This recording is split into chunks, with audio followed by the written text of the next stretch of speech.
एक भाभी अपने देवर से संबंध बनाकर हो जाती है 5 महीने की गर्भवती और फिर उसके बाद उसका देवर उसको उतार देता है मौत के घाट।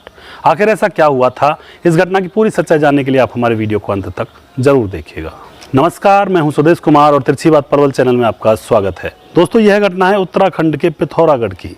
उत्तराखंड के पिथौरागढ़ में एक शीला देवी नाम की औरत रहा करती है जिसकी उम्र है 29 साल। उसकी आज से 2 साल पहले शादी हुई है और वह अपने पति के साथ रहा करती है। उसका पति जॉब पर चला जाया करता है और घर के अंदर वह अकेली रहा करती है। तभी क्या होता है दोस्तों, उसका पति शाम को जॉब से वापस लौटता है तो आकर देखता है उसकी पत्नी शीला देवी घर से गायब है। वह उसको कहीं भी नज़र नहीं आती है। वह इधर उधर ढूंढता है लेकिन कहीं भी पता नहीं चलता है। फिर वह शीला देवी के गांव में फ़ोन करता है, वहां पर भी वह नहीं पहुंची थी। इधर उधर ढूंढने के बाद वह परेशान हो जाता है और फिर शीला देवी के मायके पहुंचकर वह अपने सास और ससुर को अपने साथ लेता है और पुलिस थाने में रिपोर्ट दर्ज करवाता है। और वह शंका जताता है कि शीला देवी को किसी ने मार दिया है या फिर कोई अपहरण कर लिया है। पुलिस मामला दर्ज कर लेती है और पता लगाने में जुट जाती है। शीला देवी के फ़ोन को ट्रेस किया जाता है, उसकी लोकेशन चेक की जाती है, लेकिन शीला देवी का जो फ़ोन होता है वह वहीं पर होता है, उसके घर में ही, यानी कि उसकी लोकेशन उसी के घर में होती है और फ़ोन भी वहीं पर होता है। और फिर कॉल डिटेल्स वगैरह चेक की जाती है तो वहाँ से भी पुलिस को कोई क्लू ऐसा नहीं मिलता है। परेशानी बढ़ जाती है और जो शीला देवी का पति है वह मायूस होकर अपने घर में बैठ जाता है। पुलिस अपनी जांच पड़ताल में लगी हुई थी। इसी तरह से 4 महीने गुजर जाते हैं। 4 महीने तक भी कोई क्लू नहीं मिलता है। तभी पुलिस निर्णय लेती है कि लोगों से बारीकी से पूछताछ की जाए। तो पुलिस आस पड़ोसियों से बारीकी से पूछताछ करने में जुट जाती है। तभी लोगों से वह पूछताछ कर ही रही होती है।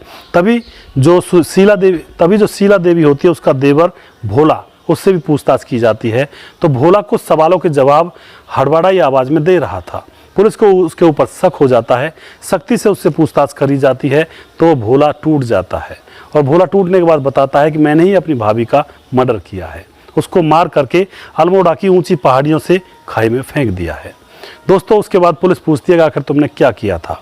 तो देवर जो भोला होता है वह बताता है कि मेरा भाई तो जॉब पर चला जाया करता था, मेरी भाभी घर पर अकेली रहा करती थी, मैं उसके पास पहुंच जाया करता था और फिर मेरे और उसके प्रेम प्रसंग बनने लगते हैं। और फिर वह देवर बताता है कि वह अपनी भाभी के साथ रोज रोज संबंध बनाया करता है।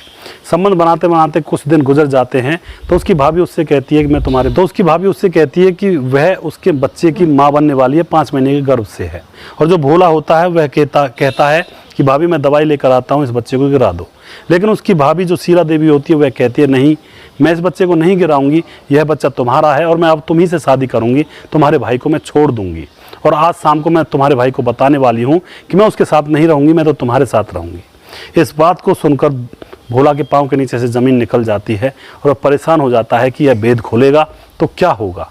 उसके बाद वह कहता है कि भाभी मैं तुमसे बात करना चाहता हूँ और तुम अल्मोड़ा की पहाड़ियों पर आ जाओ, मुझे तुमसे बहुत ज़रूरी बात करनी है और फ़ोन को लेकर मत आना, मत ही किसी से कह कर आना। दोस्तों, उसके बाद अल्मोड़ा की पहाड़ियों पर दोनों देवर भाभी पहुंच जाते हैं और वहां वह थोड़ी देर तो बात करते हैं और उसके बाद भोला अपनी भाभी शीला देवी को पहाड़ियों से धक्का दे देता है और वह वहीं पर दम तोड़ जाती है। उसके बाद भोला अपने घर आ जाता है और समझता है कि अब किसी को पता नहीं चलेगा। दोस्तों, पुलिस उससे कहती है कि बताओ कहाँ पर धक्का दिया था।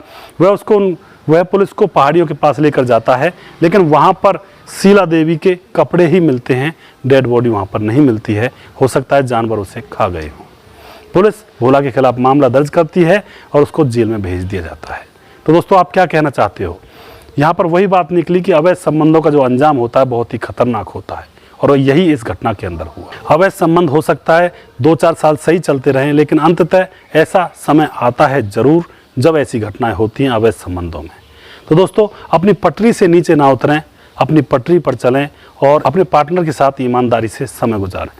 दोस्तों, यहाँ पर यही सबक मिलता है कि दोनों लोग अपने अपने घर वालों को धोखा दे रहे थे और धोखे का अंजाम इतना ही बुरा होता है। तो आप जो भी कुछ कहना चाहते हैं अपने राय कमेंट बॉक्स में लिख सकते हैं। क्या यहाँ पर शीला देवी की गलती थी जो अपने पति को छोड़कर देवर के साथ होना चाहती थी, या फिर यहाँ पे भोला की गलती थी? किसकी गलती आपको ज़्यादा लगती है, किसकी कम लगती है? आप अपनी बात बता सकते हैं। दोस्तों, अगर आपको हमारी वीडियोज अच्छी लगती है तो उनको शेयर जरूर कर दिया करें। हम आपके बहुत बहुत आभारी रहेंगे। अगला प्रोग्राम में बहुत जल्दी फिर से लेकर आऊँगा किसी सच्ची घटना के ऊपर। तब तक आप खुश रहें, सावधान रहें, रिश्तों की अहमियत को समझें और अवैध संबंधों से बिल्कुल ही दूर रहें। जय हिंद, जय भारत।